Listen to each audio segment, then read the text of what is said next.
So, welcome back to the broadcast. I'm Rico Limbaugh. I received a video today, and it was from several different members of my audience, which I do appreciate your support. They were saying that now I've never watched this video. We're going to watch it all together in real time, so I'm letting more people populate. But they were saying that this video was eerily similar to everything that I had called out a couple of months ago when this first started out. Things that I said were going to happen, things that I said would come out. Now people are sending me this video and asking me, am I some kind of psychic, or am I a part of this? And it's not that. Personally, I just study human psychology. I study people. You don't have to read somebody's mind to see their patterns. One thing about people is that we're creatures of habit. We're humans.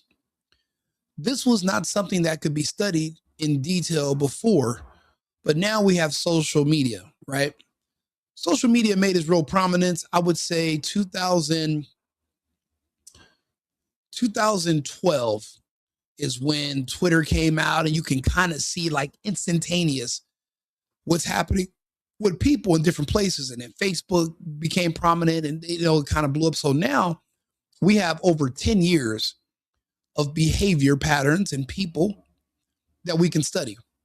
So what I do is I just look at people's history. I know, have you ever heard the saying, there's nothing new under the sun? Well, that means that we're not going to see anything that's completely out of, it's not something we haven't seen. Some of the oldest stories that we know in human history, like in the Bible, are about being lied to and Judas. What do you see happening nowadays? A lot of men don't want to get married anymore. We want to get divorces, not because of what we don't know about the women that we're with, but because of what we do know, because of what we find out. How do we find out? Facebook, Twitter. The friends aren't going to tell us. There are things that can come out eventually that can completely change how you look at the person you're with. As men, we're blinded by beauty, but eventually that will subside, and we will start to ask questions. One of a friend of mine who sent me this video, she said that that's what I described a couple months ago, and it seems like this is what happened with Charlie. And this is all just predictable. They're like, well, how did you know? Because this is how it always happens. It wasn't going to happen any other way. The odds of her being this super trustworthy, good Christian woman, slim to none. We can look at the patterns. The ones that are like that don't look like her, don't have a checkered past. So we're going to watch this video together in real time. And this is apparently, now I don't know the authenticity, but it all sounds right. A lot of people in TPUSA, younger people, they don't want the rest of their lives ruined. So they're not going to talk about these things. But I've been in Charlie Kirk's shoes, where I didn't know who to talk to when I found out some stuff about my girlfriend at the time, or I was actually going to get married. My fiance found out secrets and things that were going on behind my back. Found out she was stealing from me. Found out people that were apparently her brother or best friend. They weren't that. So now Charlie's going to find out about how Erica actually met Tyler Boyer, how Charlie met Erica through Tyler. And it seems like Tyler put Erica onto Charlie. A lot of men have been through this before, especially when you're the target. Happens every day. So there's nothing new under the sun. We're going to just see we're going to watch this video together in real time. I'm going to stop it periodically and add my 2 cents in. But all of this it's pretty status quo. This is pretty normal to be betrayed by people you love and people around you because you have money plotting on you. It happens. A gag order on 3,000 people. Evidence locked away. Every trace of that day erased. The witnesses are terrified to speak, except one. And today, he is done being silent. A Turning Point USA insider, a donor who knew Charlie Kirk personally, is stepping forward. He's violating the gag order because he says the cover-up isn't just criminal, it's historic. He calls it the biggest inside job since 9/11, and he's ready to name names. According to him, the rot started from within. Traitors inside Charlie's own circle, people he trusted, conspired to end his life. And the reason why is more terrifying than anyone imagined. Stay with us, because once you hear what he has to say, you'll understand why they are disappearing people to keep this story buried. Before we dive in, did you know that Israel has quietly bought up most of the world's on you? Judge Tony Graff placed gag orders on more than 3,000 people connected to the assassination.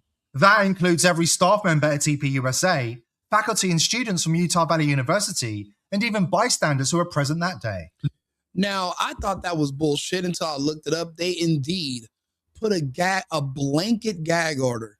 I've never heard of something so ridiculous in my entire life, because how do you enforce it? And why would you want to put a gag order over everyone involved?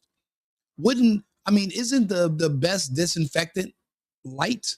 Why wouldn't you want transparency? Why would you want to cover this up and silence people from talking about it? It's insane. But yes, that's true. That's really happening. Let that sink in. 3,000 gag orders. Covering up a false flag on this scale doesn't just take coordination, it takes control. Control over the people, control over the evidence, control over the narrative. But here's the problem for those pulling the strings. The truth always leaks.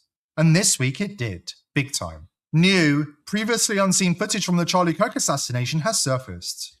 And do me a favor, like the video, share the video, bring more people in.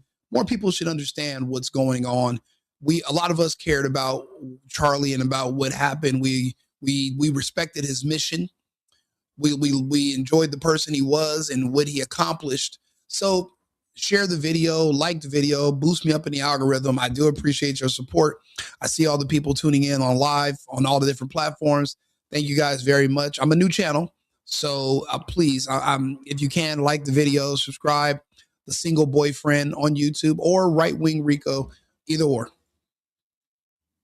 In it, an urgent voice cuts through the chaos, just seconds before the fatal shot. Clearly commanding, stay down. Who was that voice talking to? A member of the security detail? A spotter relaying orders? Or something darker? A handler directing the hit squad? Now, this has already been reported from different countries that there was a spotter in the crowd when this happened. So that means that this was being coordinated against Charlie. And instead of saying his security team was in on it, his security team more so were, let's say, instructed to stand down, stay out of the way. Even if they weren't personally the one pulling the triggers, they were told to get out of the way and don't get involved. And they whisked them away. I knew that this was weird because if you watch the video, they're all wearing dark shades, all the people with him. And none of them even took their glasses off to get a better look at the injury. So they're all wearing these dark tinted glasses, and everyone looks super cool, but everyone's too cool to take them off to get a better look at the injury to see how to treat them. That was another red flag for me this day. Not counting gang violence. Great.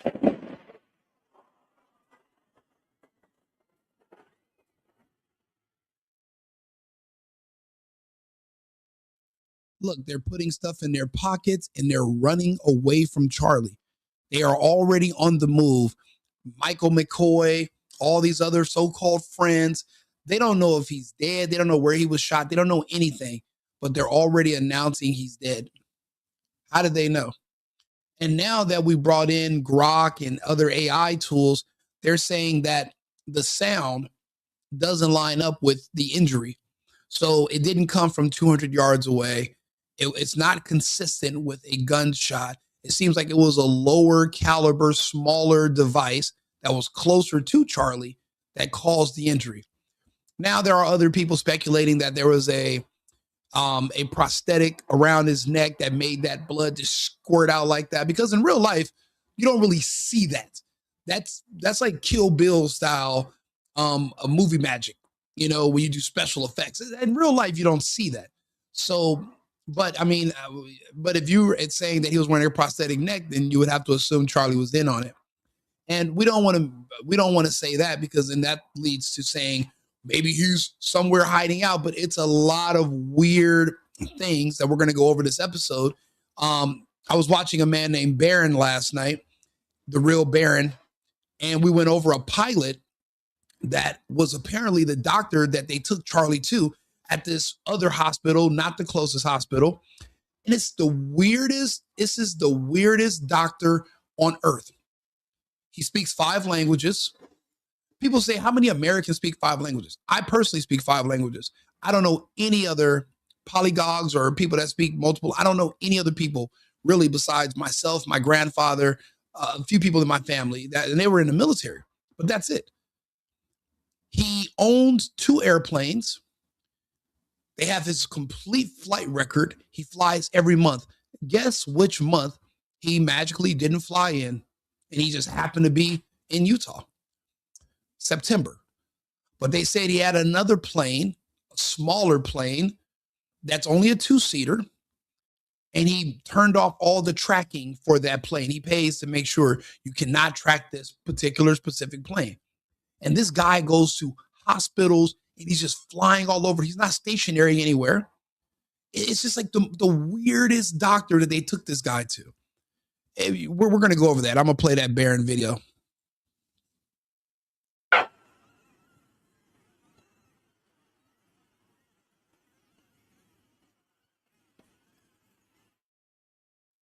This isn't background noise. This is deliberate. It's coordinated. And it's damning. We now have faces in frame. The next step is to put names to them.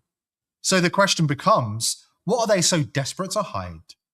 Why did they rush in and rip off his lapel mic before he even hit the floor? Why did they seize the memory cards from every camera in sight, scrubbing the evidence before a single frame could surface? Now, this right here, you can see his neck very clearly.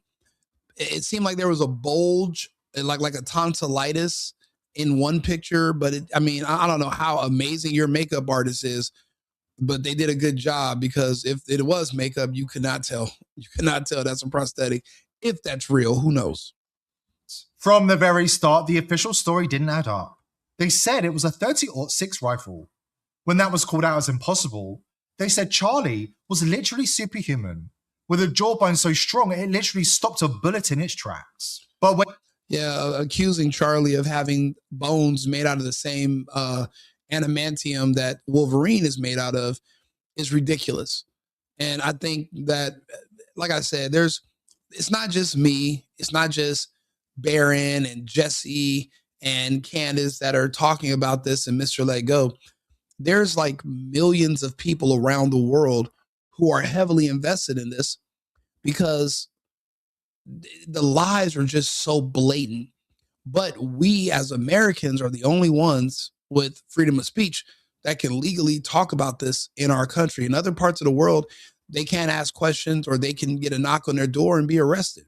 So they are depending on us. My audience in Germany and other parts of the world, the UK, they depend on us Americans to do this investigative journalism. So we have to keep going. That's bullshit. His bones are not strong enough to stop a 30-06 bullet. That's ridiculous.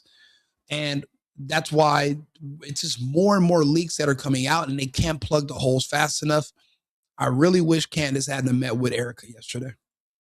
When you look closely, really look, the so-called entrance wound looks a lot more like an exit wound.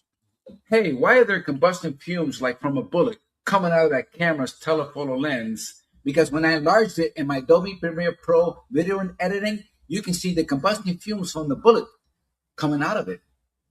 That's not a real camera. That's a housing for a camera with a firing mechanism inside. It's similar to the one I found online, which is a CIA Stinger 22 Magnum pin gun inside a camera. And that telephoto lens has a suppressor, silencer, and it's literally the smoking gun. Where do you think Steven Spielberg got the idea from when the Israeli used a single barrel bicycle pump to take out a lady they thought was a terrorist who bombed the Olympic team. They denied it and said the crew made it up. I don't believe that. He's speaking of a movie from 2005 called Munich. And basically it showed how Israel has a team called Israeli intelligence, Mossad, how they can basically travel around the world and they can assassinate anyone they want at any time. And because of the Holocaust, you're not allowed to criticize them for it, or you'd be considered anti-Semitic. So you're not allowed to say anything about it. So they have all these cool weapons that they use. So apparently you could just be pushing a bicycle down the street and you can aim the bicycle at somebody and press a button, and there's a device where it's like a gun built into the bike and it can shoot you. And there are also cameras that can shoot you. And there are lapels that you can put that looks like a microphone, and it can shoot you. And they can wire you up to think that you think it's a microphone and it's really a weapon. They have all these things. This is not science fiction. You think James Bond is fake, or you thought it was fake. That's based on Mossad and CIA technology.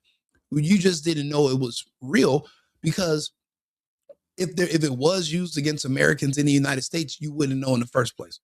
They use this for clandestine operations in other parts of the world. Just like remember the cancer gun? Remember the heart attack gun? Those are all real.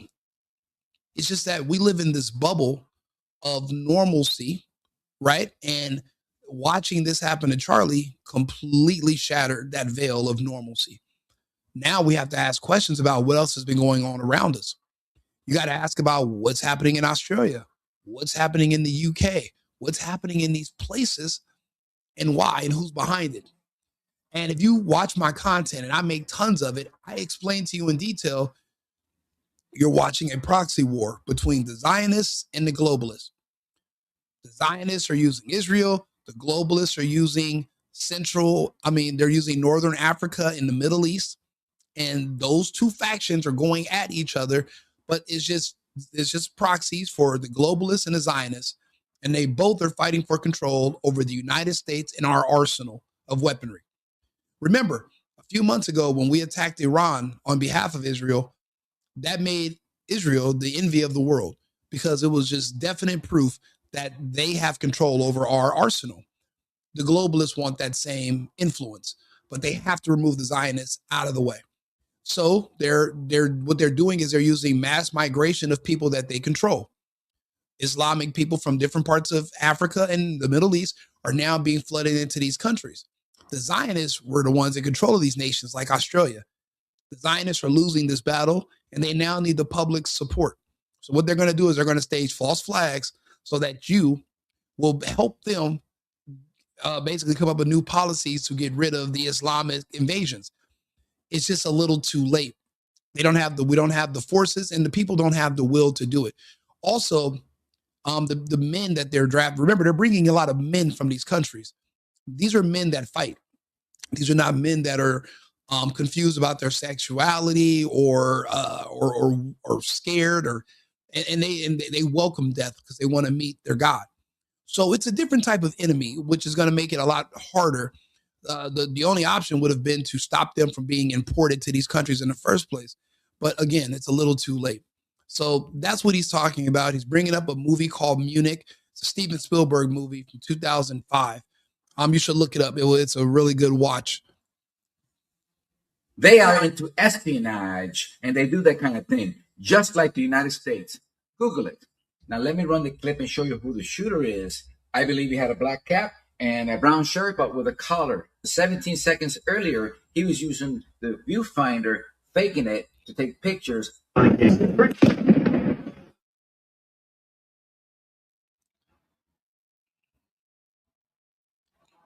The bullet's traveling faster than sound. That's why you see the flash before you hear the sound.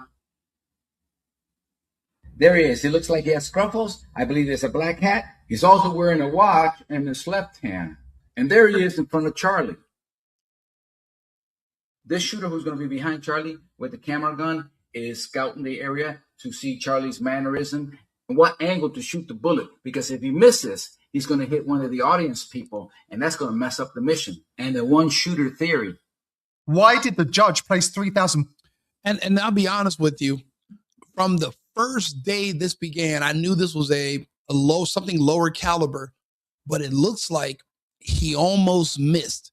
So we were always saying it was an air actuated pellet device on the mic lapel, and it was probably mic'd up to hit him here, but it shifted over, and it seems like it just barely clipped him on an artery. It doesn't look like they were specifically trying to hit that artery, but from the angle that they're proposing this shot came from with that camera, that would explain why immediately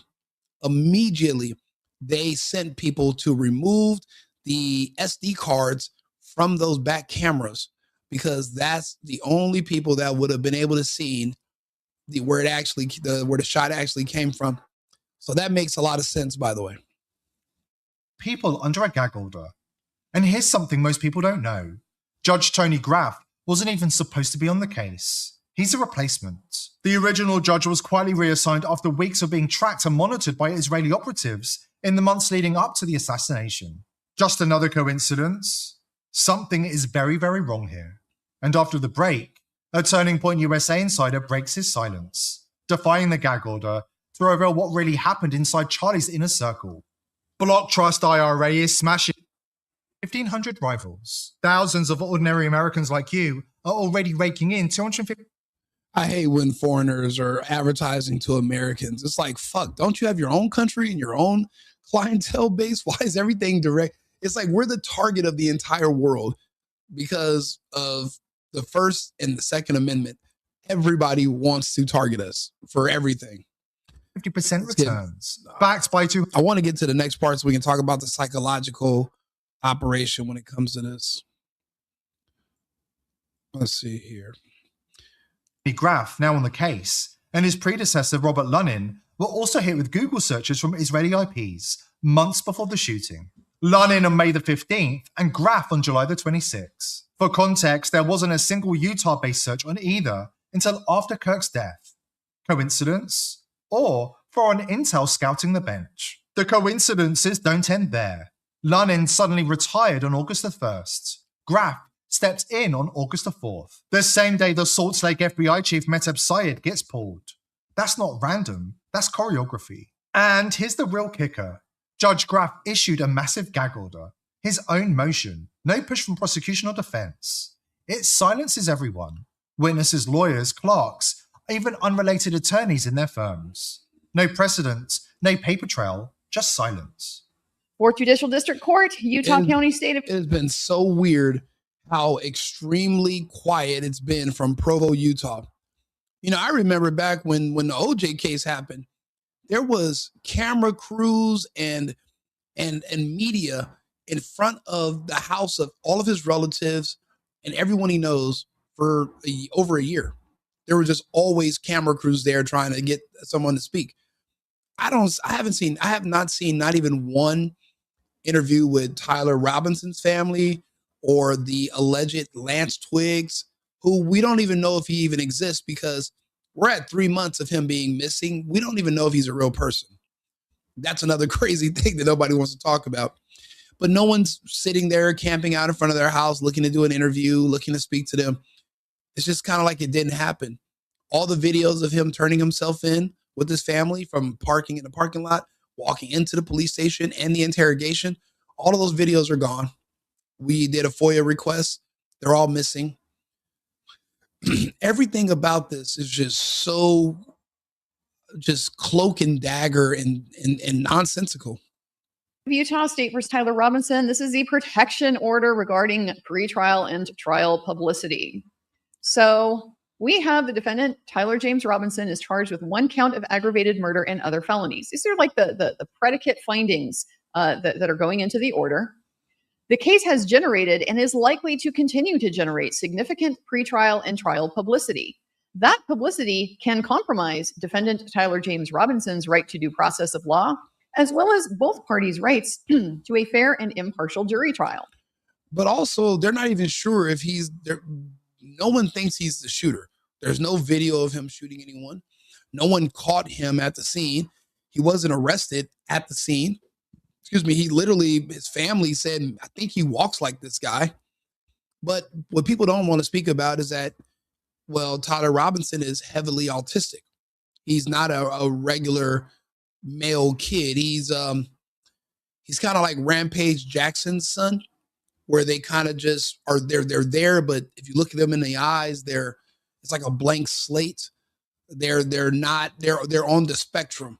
I mean, don't get me wrong, they're not going to just walk if if the light's red, they're not going to walk into the street and get hit by a bus. They're functional, but they're not highly cognitive. There is no depth to them. They're autistic. So being on the spectrum, expecting him to all of a sudden turn into Jason fucking Bourne, scale buildings, climb on rooftops and purchase, and magically in broad daylight with drone coverage and full security, no one's seen him making an incredible one-hitter quitter from 200 yards away with a 30-odd six, an old military. None of it. It's all bull. It's all BS. So we know that, but they're wasting so much time on this guy, and no one's looking for, okay, well, who's the real person who did it? And now we're actually going through the footage, and I mean, think about it. The there are higher. It's more odds that the camera guy did it than this kid. I mean, the odds are higher, and we don't know who the camera guy is. He's in the wind. If you notice, he backed up, he turned around and walked away. Everyone just kind of fell back like they knew this was a staged event, and everything was coordinated. It was kind of like water ballet.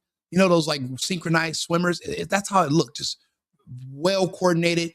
You drop the curtain, everyone applauds, because that's how well of a performance this was. Pretrial publicity is of particular concern because it can taint the prospective jury pool. To protect the parties' fundamental rights, the court, on its own motion, issues the following. Okay, so first off, this is the factual basis. This is the factual basis to justify gagging people in the case, right? A lot of publicity, people are interested in the case. It might, maybe it would compromise the fairness of the trial or taint the jury pool. Maybe it would. So independently, without anybody asking, the court has decided it's going to issue the following protection order. According to a TPUSA donor who knew Charlie Kirk personally, he's decided to violate the gag order because, in his words, there's too much at stake to stay silent.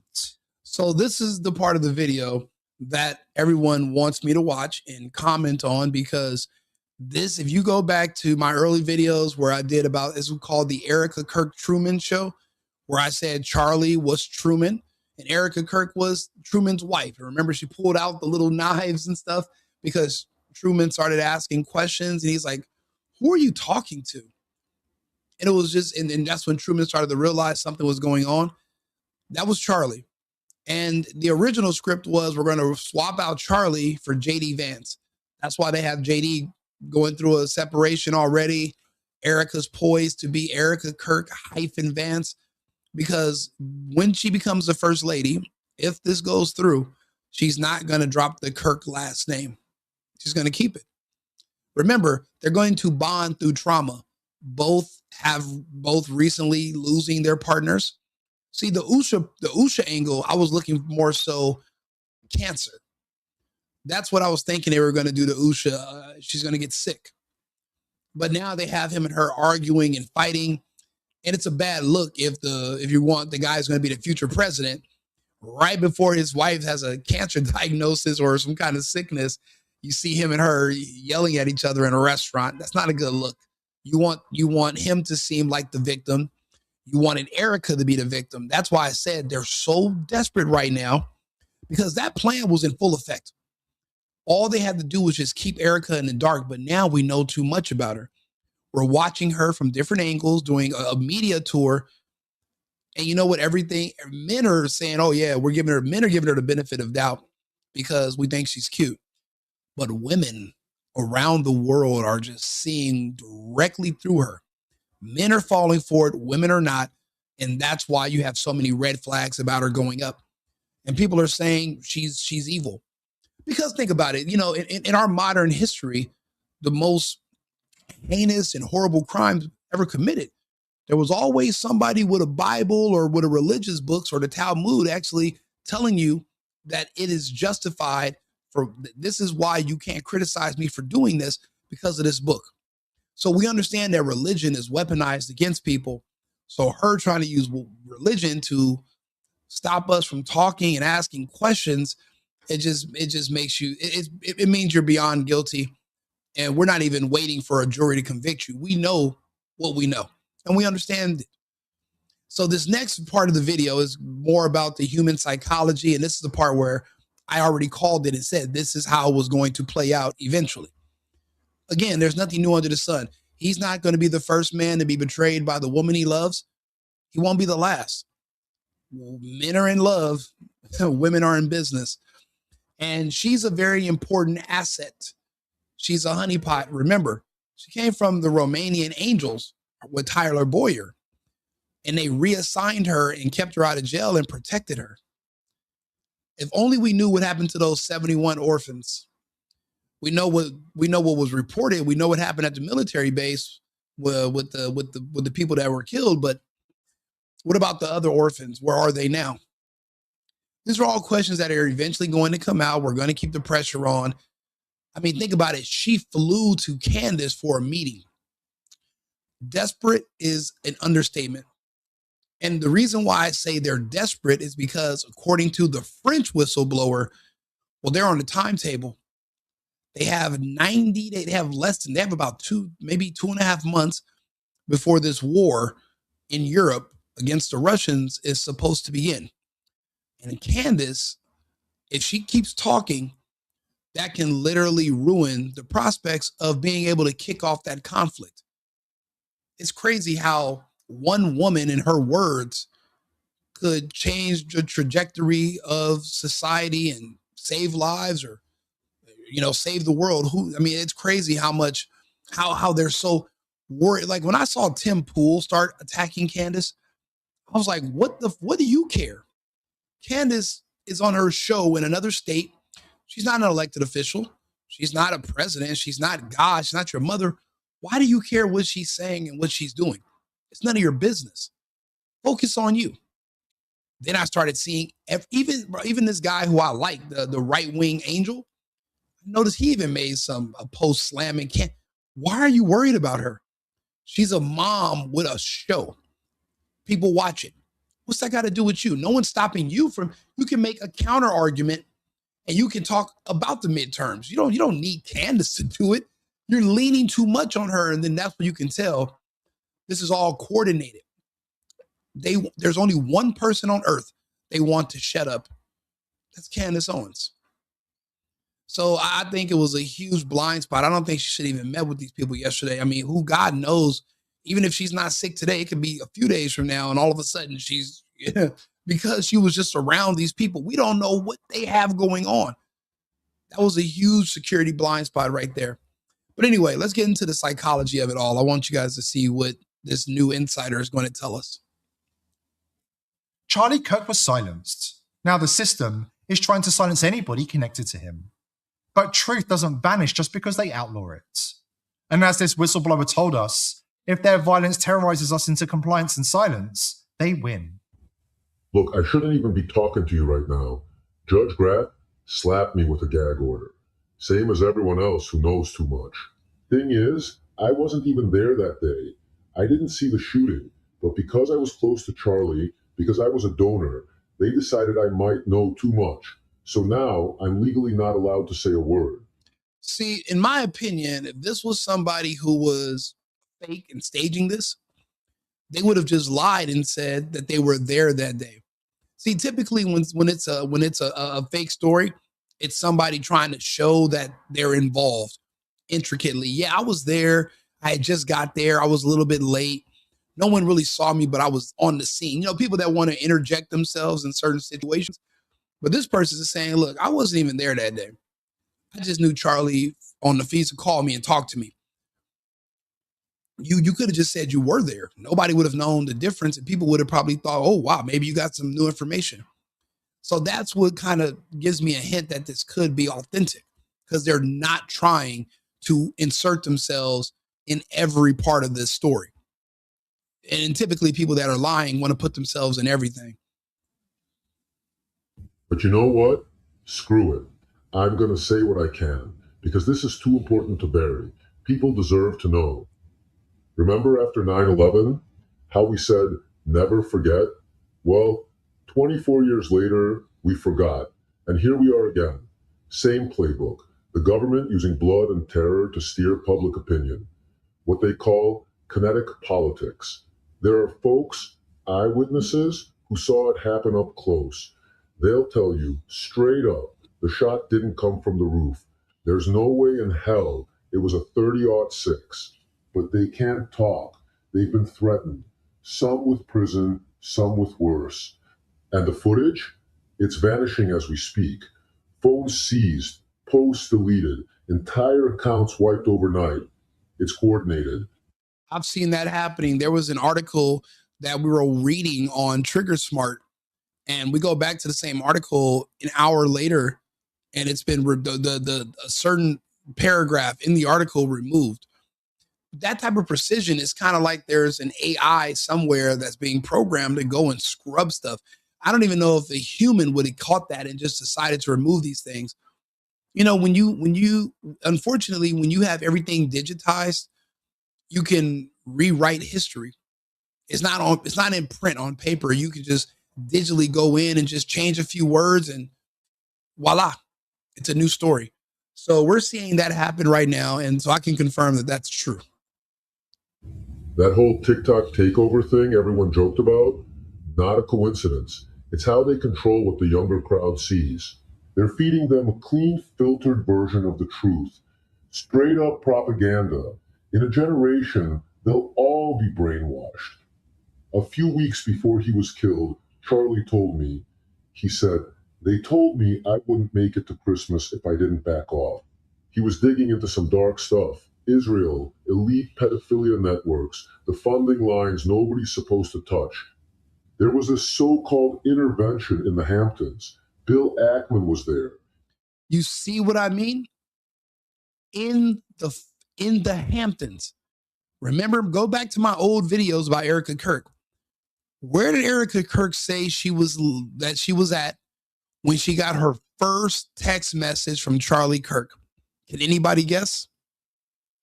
Take a guess. Where was Erica Kirk when she said, I received my first text message from Charlie? She was in the Hamptons. This is all true. And I know that because I was watching a video from 2018. I wonder if I could find it. It's on X also. You know what? I have it saved too. Let me see here. I have it saved.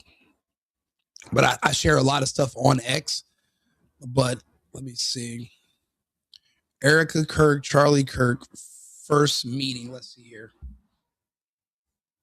Erica and Charlie interview when they first met. Let's see if I can find it. For the first time at this office, Turning Point USA office. So we met at the office opening, the Turning Point headquarters office opening, the first one, August 2018. And I had no idea what to expect because I was coming into the office from the standpoint of they were potentially going to hire me. Why would a girl who owns her own nonprofit, who wins beauty pageants, who was just running an orphanage in Romania, she grew up in New York and she lives in the Hamptons with her parents who apparently have technology and they help build the Iron Dome of Israel. Obviously from a well-to-do family. Why is she applying for an internship job in Phoenix, Arizona for a small college organization like Turning Point USA? And I knew of Erica. I saw Erica. And we had a very brief meeting at the office. And then I had my first conversation with Erica. He'll tell it differently. So I'll tell you from my side. I was in the Hamptons. I get a random DM. I was where? Where was Erica? Let's see if we can back this up for a second. With Erica. He'll tell it differently. So I'll tell you from my side. I was in the Hamptons. I was in the Hamptons. And where did he just say that these people were meeting at? Where did he say they were meeting at? Let's see. I didn't back off. He was digging into some dark stuff. Israel, elite pedophilia networks, the funding lines nobody's supposed to touch. There was a so-called intervention in the Hamptons. A so-called intervention in the Hamptons. You know, Charlie had never been to the Hamptons until he met Erica. There was no reason to be in the Hamptons. That's not his crowd. This is amazing that we're actually able to live.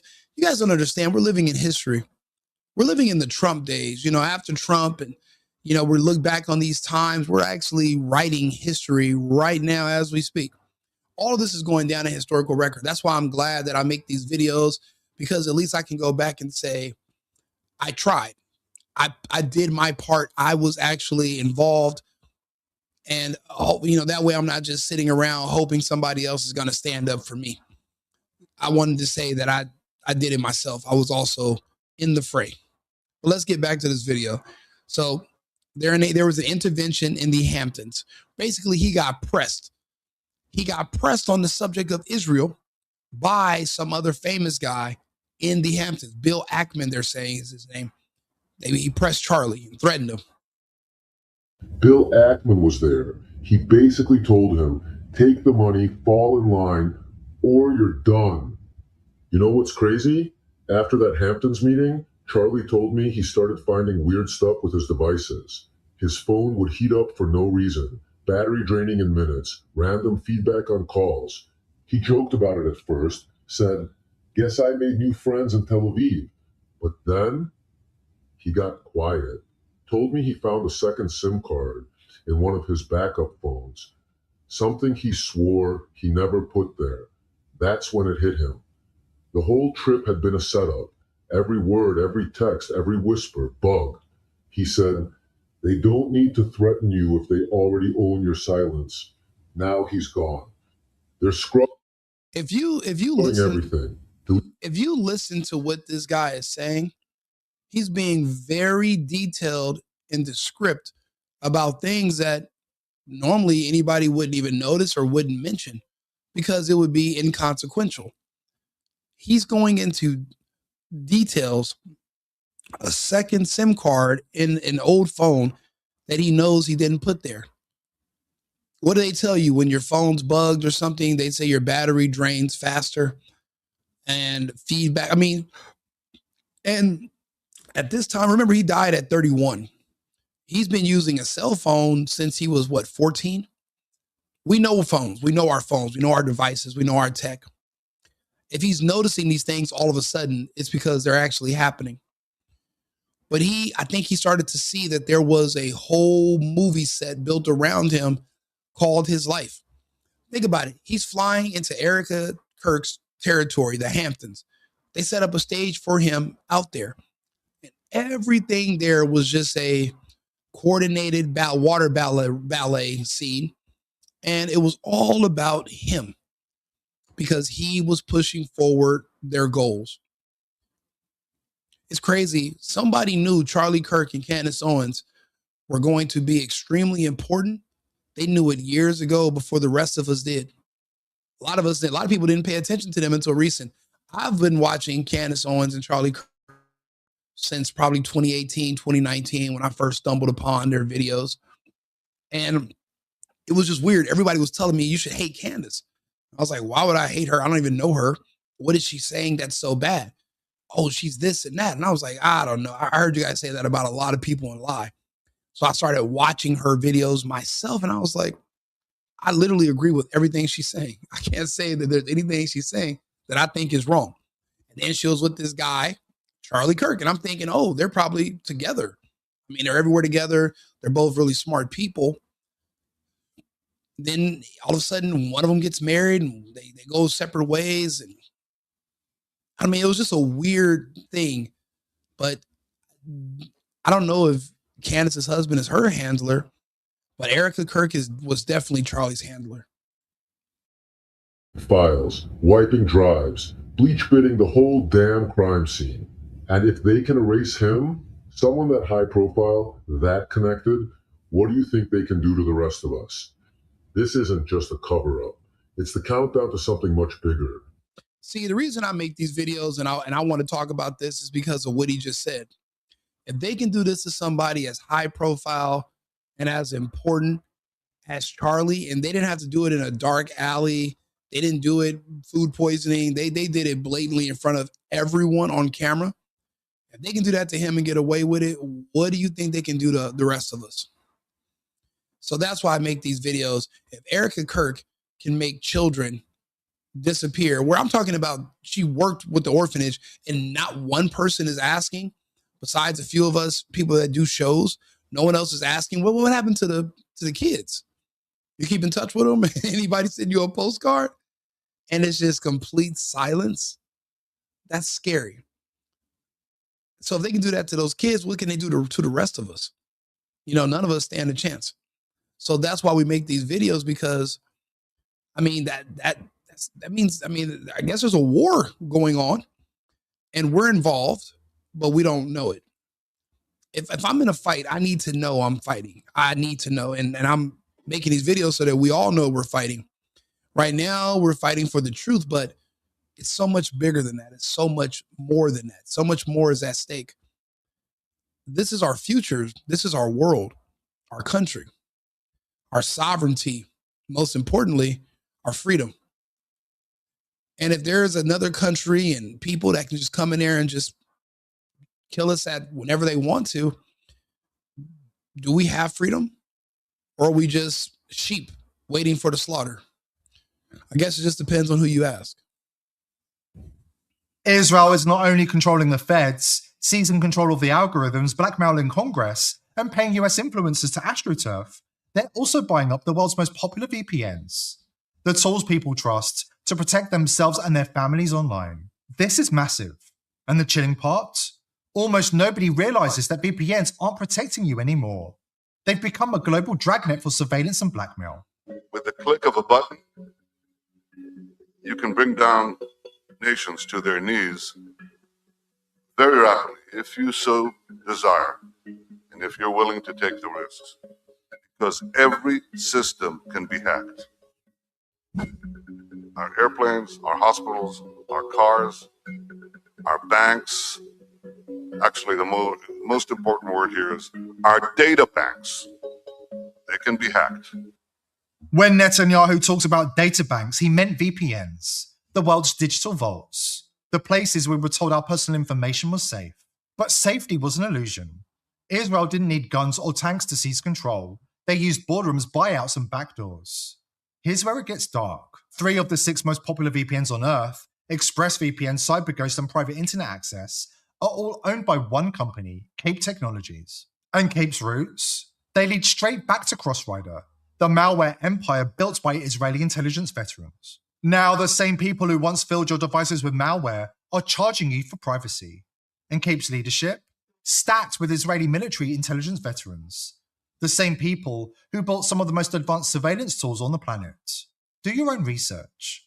We're talking about their CEOs, developers, and financiers, all ex-Mossad. The founder, Teddy Sagi, brags about placing ex-agents into his companies. We're talking about Unit 8, equivalent of the NSA, only bigger, bolder, and far less restrained. He also hires from the Dufferin Unit, Israel's elite undercover death squad. Commandos trained to infiltrate, disguise themselves, wage war through deception, and carry out assassinations. These are the people guarding your secrets, the same ones who built the tools to steal them. It's not irony, it's humiliation, and we're the punchline. If you're still using a traditional VPN, cancel it right now. This isn't a drill, it's urgent. You're under attack. The question isn't are you being watched, it's how soon until your data is used against you. This isn't just about privacy anymore, it's about national security. And because we care about our viewers, we are revealing the world's first trustless VPN, VP.net. It's built so that even if it wanted to spy on you, it couldn't. Even if somebody held a gun to their heads, they'd walk away empty-handed. This is next-gen tech for a world under siege. Unlike legacy VPNs, it doesn't ask... By the way, guys, it's the weirdest thing happened. My camera just completely was disconnected, and I'm trying to restart the camera now. So that's why there's this advertisement going on. I wouldn't normally even play that.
I've been needing to find a new apartment, which has not been easy with credit as bad as mine. Luckily, I found cosigning.com. They connected me with a cosigner who helped me get my dream apartment for me and my dog. I just paid a small fee and was able to move in fast. Get the cosigner you need for the apartment you want. Check out cosigning.com today.